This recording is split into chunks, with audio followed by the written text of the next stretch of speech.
오늘 말씀 하나님의 전신갑주 예수로 옷 입으라라는 말씀으로 여러분에게 말씀 전하겠습니다. 매달 두 번째 주는 나라와 민족을 위해서 우리는 모든 기도의 지평을 넓혀서 좀 더 나라와 민족 그리고 북한에 있는 동포들 이 지역사회 여수를 위해서 함께 기도하는 시간입니다. 하나님께서 우리가 기도할 때에 우리에 있는 기도 소리를 들으시고 이 나라와 민족 가운데 하나님의 나라를 이루어 주시기를 간절히 바랍니다. 에베소서는 예수 그리스도의 복음을 가진 사람들이 이제 하나님의 예정과 이방인인데도 불구하고 하나님의 뜻대로 구원을 받은 그 놀라운 하나님의 경륜과 비밀을 이야기하고 있습니다. 1장에서부터 3장까지 제가 새벽 기도 때도 자주 말씀드렸죠. 그리고 4장에서부터 6장까지는 복음을 가진 사람이 어떻게 살아야 하는가에 대해서 말씀하고 있는데 제가 오늘은 좀 전신갑주를 말하면 워낙 시간이 많이 걸려서 제가 새벽 기도 때 한번 자세하게 말씀은 드리겠다, 나중에 말씀은 드리겠다라고 말씀을 드렸고, 오늘도 아마 시간이 없어서 자세하게 다 말씀드리지는 못할 것 같아요. 하지만 또 우리가 어떻게 맨 처음에 끝으로라고 합니다. 그래서 예수 그리스도의 복음을 가진 사람이 이제 세상에서 어떻게 살아야 하는가에 될 때 끝으로 제일 중요한 건 내가 말하겠다 하면서 사도 바울이 하나님께서 사도 바울을 통하여 에베소 교인들에게 이야기해 줬던 그 부분을 오늘 함께 생각해보고 또 함께 또 순종하는 시간 갖도록 하겠습니다. 기도하고 전신갑주를 입으라. 왜 그런 것입니까? 여기 보면 마귀의 간계를 능히 대적하기 위하여 라고 말하고 있습니다. 우리에 있는 보는 것은 혈과 육, 즉 사람을 보는 것 같지만 그것이 아니라는 거죠. 우리가 때때로는 싸울 때나 우리 때때로는 분이 날 때 사람을 보고 분이 나지만 사실은 그렇지 않을 수 있다는 것입니다. 그 뒤에 있는 것을 봐야 한다는 것이죠. 요즘 정치 보면 여러분 어떤 마음이 드세요? 답답한 마음 안 드세요? 저만 그런가? 이제 웬만하면 설교 시간에 정치 얘기 안 하려고 하거든요. 근데 정치할 때 얼마나 싸우는지, 민생은 점점 힘들어져 가고 코로나 이후에 계속해서 해야 될 일들은 많은데 지금 물가는 올라가고 점점 환율은 떨어지고 해야 될 일들은 너무 많은데 여야가 계속해서 싸우죠. 이재명도 이제 기소하라, 영부인 특검 중지해, 이게 특검이라 이것들을 다 그만 내려놓자고 서로 얘기하고 이제 우리 민생 위해서 신경 쓰자 하면 얼마나 좋겠습니까? 얼마나. 서로의 비리, 서로의 잘못들 하루 이틀 이야기도 아니고 이 선거 전부터 싸워왔던 얘기 이제 좀 민생 신경 쓰자고 내려놓고 서로 좀 근데 서로의 비리, 서로의 잘못을 어떻게 드러내서 정권을 차지하려고 이기려고 하는 거예요. 힘을 갖겠다라는 거죠. 명분은 물론 그럴싸합니다. 내가 대통령 되고 힘을 가지면 국민들 잘 살게 하겠다는 거죠. 하지만 그 사이에서 힘든 서민들만 죽어나는 거죠. 하나님께서 정치가들에게 권력을 주신 이유는 힘을 가지고 이 어려운 사람들과 진정으로 서민들 잘 살게 할 수 있도록 하나님의 권위를 위임해 주신 거잖아요. 우리는 그렇게 봅니다. 예수 그리스도를 믿는 사람은 그렇게 보죠. 그런데 계속해서 정권이 바뀌고 나서 사람들끼리 싸우고 있는 거죠. 그런데 이런 싸우는 것을 보면서 답답해하면서도 여러분, 사람을 봐서는 안 됩니다. 오늘 성경은 그렇게 얘기하고 있어요. 혈과 육을 상대하는 것이 아니다. 우리의 싸움은. 사단 마귀는 이러한 상황을 보면서 좋은 나라 만들겠다는 모든 약속들을 다 거짓말로 만들어버립니다. 국민을 위해 정치하겠다는 건 여야 모두 다 거짓말쟁이로 사단은 다 보게 합니다. 여야가 또 서로 신뢰하지 못하고 분열하게 만들죠. 우리는 그것을 봐야 합니다. 여기서 절망하면 안 되죠. 그 뒤에 있는 것을 봐야 하죠. 러시아 우크라이나 전쟁을 보고도 그 뒤에 역사하는 영적인 부분을 봐야 합니다. 그래서 우리는 기도하는 거죠. 수많은 국민들이 죽어가도 눈도 깜짝하지 않은 권력을 이용하는 그 사단의 괴계, 많은 두려움과 다툼과 세계를 공포 가운데 몰아가고 있는 그 사단의 괴계를 봐야 합니다. 그래서 우리는 그것들을 위하여 기도하는 것이죠. 전쟁은 내가 있는 곳을 지옥으로 만드는 것입니다. 다툼은 내가 있는 곳들을 점점 악한 영에 있어서의 지배로 만드는 것입니다. 그래서 이것을 바라보고 우리는 기도해야 되죠. 미워해서도 안 되고 분노해서도 안 됩니다. 화는 날지언정 이것은 다 우리의 기도 제목입니다. 그것을 위해서 배후에 악한 영이 역사한다는 것을 꿰뚫어 봐야 하죠. 통치자들과 권세들과 이 어둠의 세상 주관자들과 하늘에 있는 악의 영들을 상대한다. 우리는 이렇게 얘기하고 있습니다. 성경은 오늘 그렇게 말씀하고 있습니다. 그래서 우리가 기도하고 영적 전쟁을 하는 것이죠. 이 세상에 있는 모든 다툼 속에 우리는 영적인 것을 볼 수 있는 해안을 가져야 합니다. 통치자들과 나라의 정치는 우리의 삶에 반드시 영향을 주죠. 멀리 있는 러시아 우크라이나 전쟁도 전 세계의 경제에 영향을 주잖아요. 그래서 우리는 더 깊이 기도해야 되고 더 모든 것을 주님께 맡겨야 합니다. 평화를 위해서 기도해야 되고 악한 영들의 괴계가 파여질 수 있도록 기도해야 합니다. 고난과 어려움 속에서도 사람들이 새 희망을 찾고 용기를 얻을 수 있도록 우리는 전쟁 지역을 위해서 계속해서 기도해야 하죠. 우리나라 사람들도 정치를 보면서 실망하지 않고 하나님의 역사를 기대하는 눈을 달라고 우리는 기도해야 합니다. 이런 악한 영들을 상대하기 위해서 어떻게 해야 되는가? 13절에 이렇게 얘기하고 있습니다. 전신갑주를 입으라는 것이죠. 악한 날에 능히 대적하고 모든 일을 행한 후에 서기 위함이다. 여러분, 우리에게는 반드시 악한 날들이 찾아옵니다. 정말로 이럴 수 있을까 하는 날들이 찾아오죠. 우리에게 평안한 날만 오는 것이 아닙니다. 악한 날에 능히 마귀의 괴계를 대적해야 됩니다. 그리고 모든 일을 행한 후에 서야죠. 모든 일을 행한 후에 마지막에 쓰러지면 그 얼마나 마음이 아픕니까? 여러분, 가룟 유다 아시잖아요. 예수님 공생에 잘 따르다가 마지막에 예수님 팔아버리죠. 베드로도 그렇죠. 수제자로서 예수님 계속 3년간 공생에 잘 따르다가 마지막에 배반하는 데 쓰여지죠. 잘하다가 마지막에 쓰러지는 경우가 얼마나 많습니까? 서울시장이었던 모 분도 서울시장 살아다가 마음 놓고 마지막에 쓰러지잖아요. 돌이킬 수 없는 상황들이 일어납니다. 그리스도인들은 악한 날에 능히 마귀를 대적해야 하지만 모든 일을 행한 후에 마지막까지 온전히 서야 합니다. 많은 목사님들이 은퇴하실 즈음 쓰러지는 경우가 많죠. 마귀는 그때를 노립니다. 그때가 유혹이 정말로 많은 거예요. 여수 지역에 가까운 교회들도 이런 일들로 힘들어하는 교회가 얼마나 많습니까?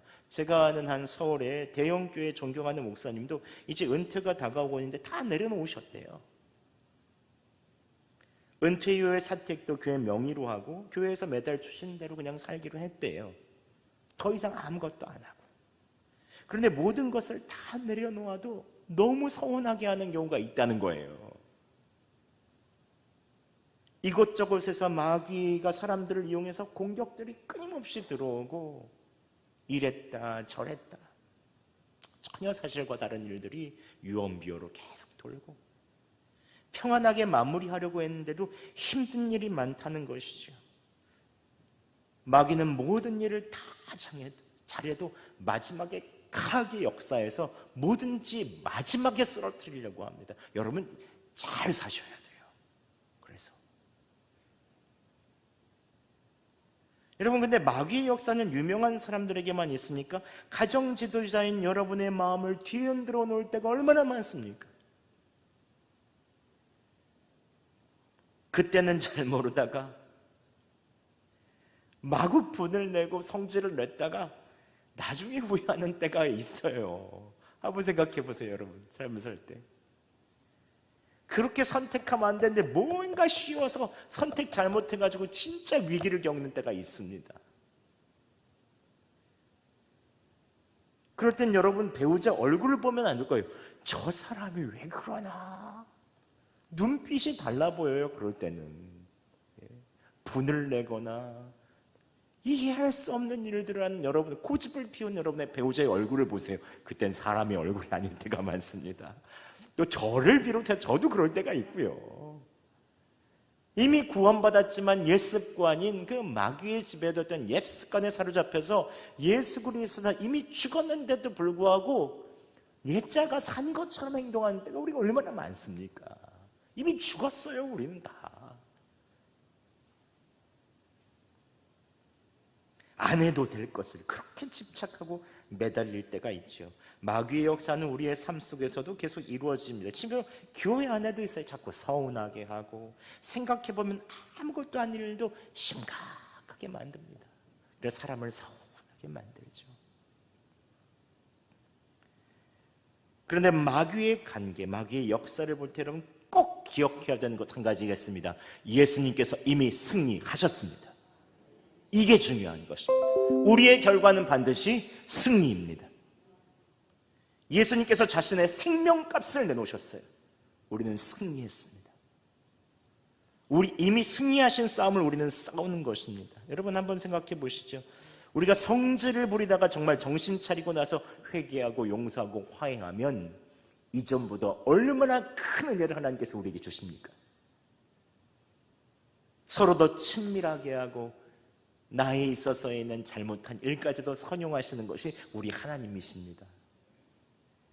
비록 실수하고 잘못 선택하고 해도 깨닫고 회개하고 주님께 다가가면 주님은 언제든지 그 일을 2배, 3배로 좋은 일로 만들어 주십니다.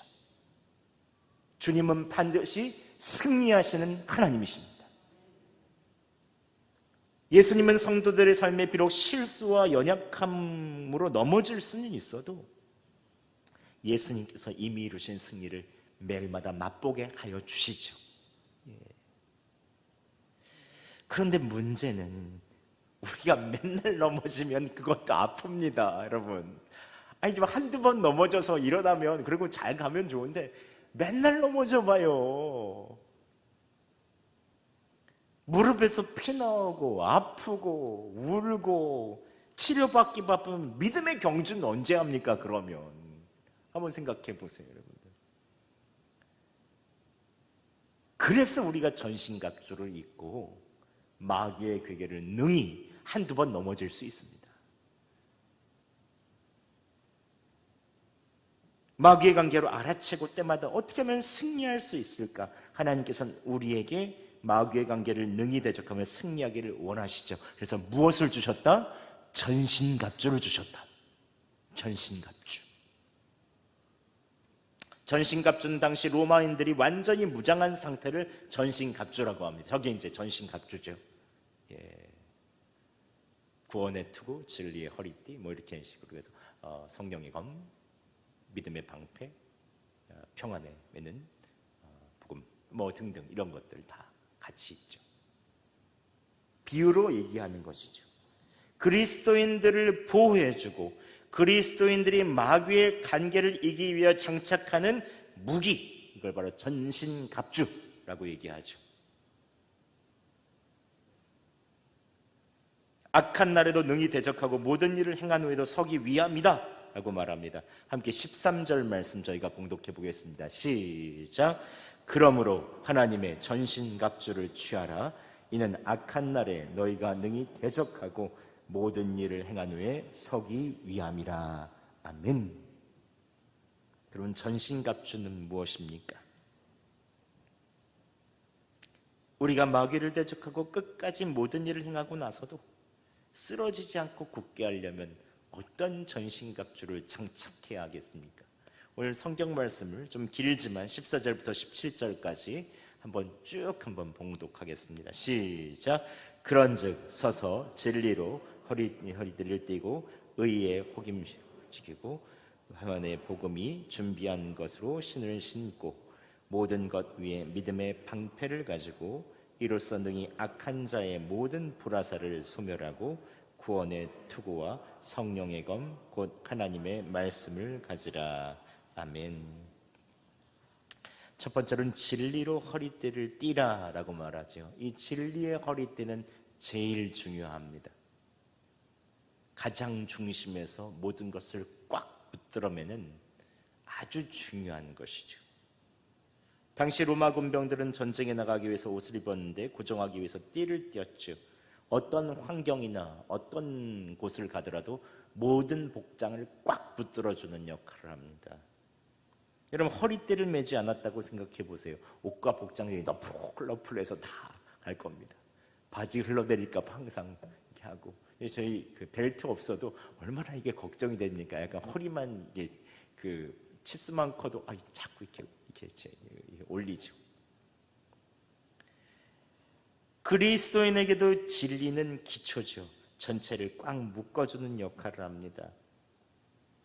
전신갑주 중에 방패나 칼도 있지만 먼저 진리의 허리띠를 이야기하는 것은 진리가 가장 기초되기 때문입니다. 예수 그리스도를 믿을 때 우리는 신앙이 두 가지 신앙이 있을 수 있습니다. 첫 번째 신앙은 체험이나 감정이나 느낌을 가지고 예수님을 믿는 것이죠. 두 번째 믿음은 진리의 기초에서 예수님을 믿는 것입니다. 근데 둘 다 중요합니다. 우리에게 체험이나 감정이나 느낌이 없이 어떻게 진리로 다가갈 수 있겠습니까? 하지만 첫 번째 체험과 느낌과 그리고 감정만 있어서는 안 됩니다. 반드시 진리가 있어야 하죠. 뜨거운 체험이나 평안한 감정, 뜨거운 느낌을 가지고선 예수님 믿기가 훨씬 쉽습니다. 눈앞에서 여러분 예배를 드리는데 갑자기 여기서 낫다 그러시면서 누군가 갑자기 눈이 안 보이셨던 탁 뜨시면서 잘 보인다 그러시면 여러분 얼마나 좋으시겠어요? 그쵸? 별로 안 좋으신가 봐요. 예. 들린다 목사님 소리가 잘 들려요 하면서 탁 들고 막 암 걸리신 분이 주님 감사합니다 여기서 계속 그러셨다고 생각해 보세요. 안 믿을 사람이 어디 있습니까? 예. 여성동계 꽉꽉 차죠. 그렇죠? 예. 눈앞에서 병고침을 받는 사람이 있고 기도원에서 특별한 체험을 받으면 안 믿을 수 없죠. 하나님 나 사랑하신다는 사실을 아주 명확하게 느낍니다. 기도 응답이 착착되고 가정이 평안하고 자녀들이 하는 일들이 모두 다 척척척척 되면 우리는 하나님의 손길을 느끼죠. 이게 잘못되었다가 아닙니다. 진리가 없는 상태로 이것만을 붙들고 있다 보면 환경이 어려워지고 기도가 응답이 되지 않고 질병이 생기고 사업이 막히고 그러면 모든 믿음이 이 체험과 감정에 의지한 믿음은 와그르 무너집니다. 하나님 나 안 사랑하시나 보다. 하나님 어디 가셨나? 주무시고 계신가 보다. 전 이런 신앙을 가지신 분들 가끔씩 봅니다. 그럼 한 교회에 오래 정착 못하실 때가 많아요. 왜냐하면 더 큰 체험, 더 자극적인 경험이 있어야 믿는 것 같거든요. 그런데 이것은 위험한 이유는 이것이 강렬한 느낌과 감정을 이용하는 것은 또 마귀의 전문입니다. 성경에도 요한계시록에 나오잖아요. 마귀는 마지막 때에 기적을 일으키며 사람의 마음을 미혹합니다. 제가 계속해서 창세기 강의하며 설교하고 있지만 마귀는 유혹하고 의심하게 만들고 같은 것이라도 교만하게 만들죠. 많은 기도원에서 큰 역사를 일으켰던 분들이 다들 이단으로 빠지는 교만해서 그렇죠. 그분들에 있어서의 모든 역사가 하나님의 역사가 아니라고 얘기할 수는 없습니다. 하지만 교만한 그때부터 사단이 이용하기 시작하죠. 이단 보세요. 이단이 더 뜨겁고 이단이 강렬한 감정이 더 많으며 이단 가운데는 놀라운 체험이 있습니다. 그렇기 때문에 진리가 없으면 우리도 그쪽으로 빠지기가 쉽습니다. 그렇다면 진리는 무엇입니까? 예수님께서 성취하신 그 성경의 진리는 명확합니다.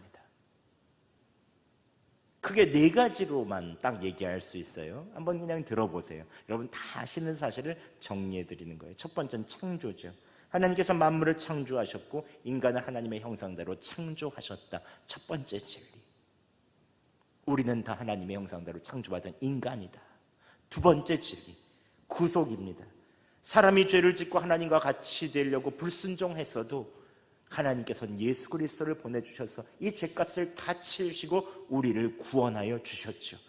예수 그리스도를 믿는 자는 멸망치 않고 죄와 사망에서 구원을 받고 하나님의 백성이 되었죠. 구속. 오직 구주는 예수 그리스도이시다. 세 번째는 성화입니다. 성화.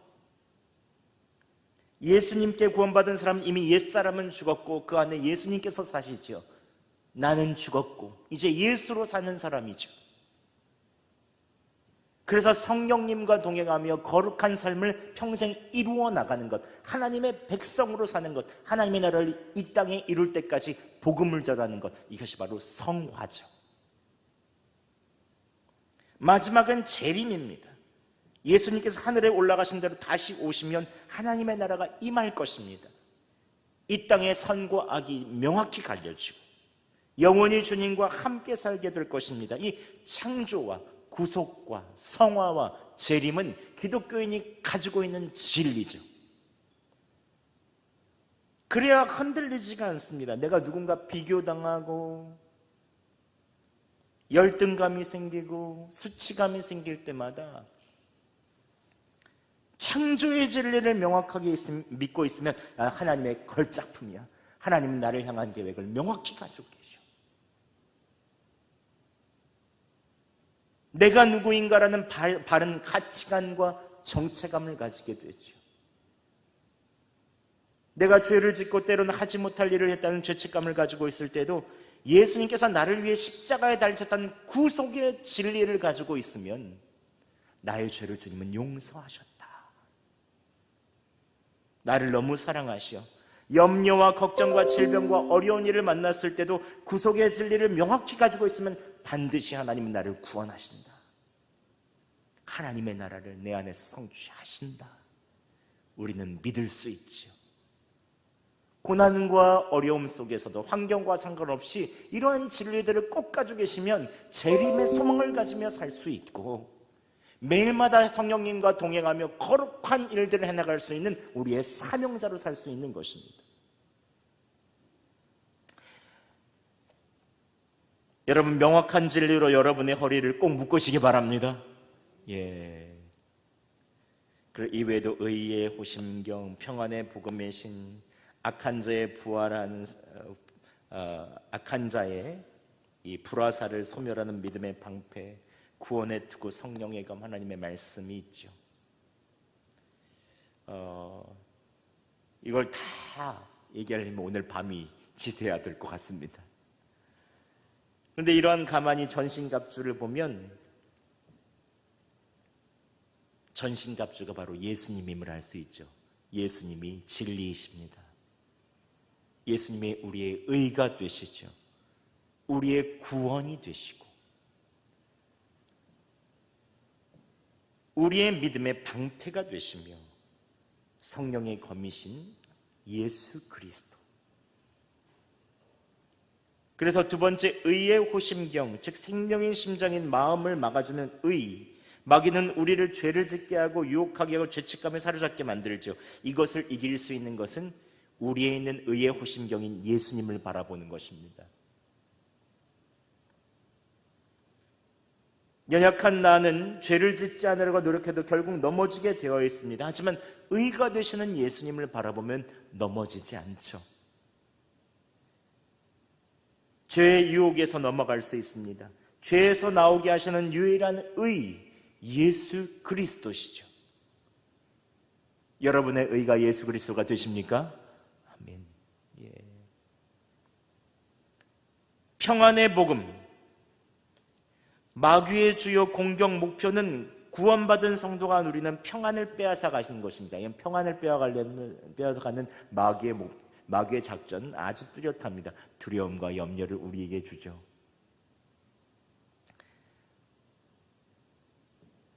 하나님의 아들이신 예수님이 나와 함께 하시구나라는 것을 믿어지면 두려움과 염려는 사라집니다.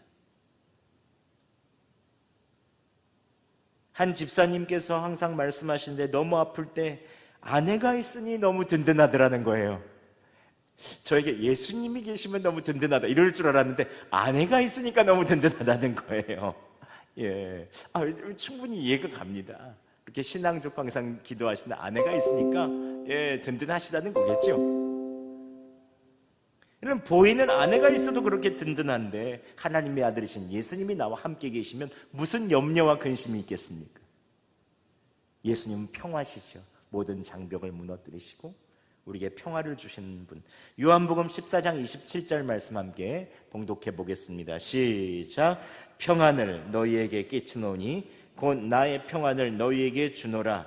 내가 너희에게 주는 것은 세상이 주는 것과 같이 아니하니라. 너희는 마음에 근심하지도 말고 두려워하지도 말라. 아멘. 우리와 함께 하시다는 것은 평안의 복음이죠.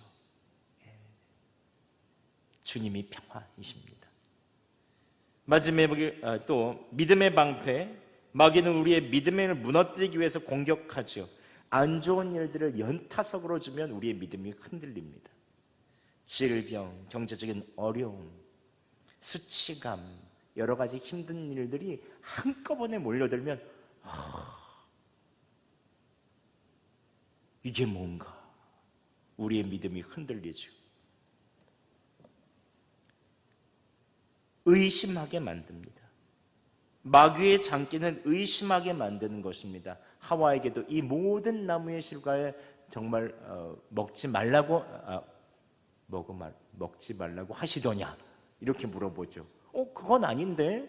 그러면서 의심하게 만들죠. 하나님이 인색하고 사랑이 없는 분처럼 만들어버립니다. 이러한 의심이 생기는 것, 이러한 고통과 어려움들이 계속 연타석으로 찾아올 때 이기기란 쉽지가 않죠. 그때 우리가 이기려면 평소에 믿음의 주요 온전케 하시는 예수님을 바라봐야 합니다. 매일 바라봐야 합니다.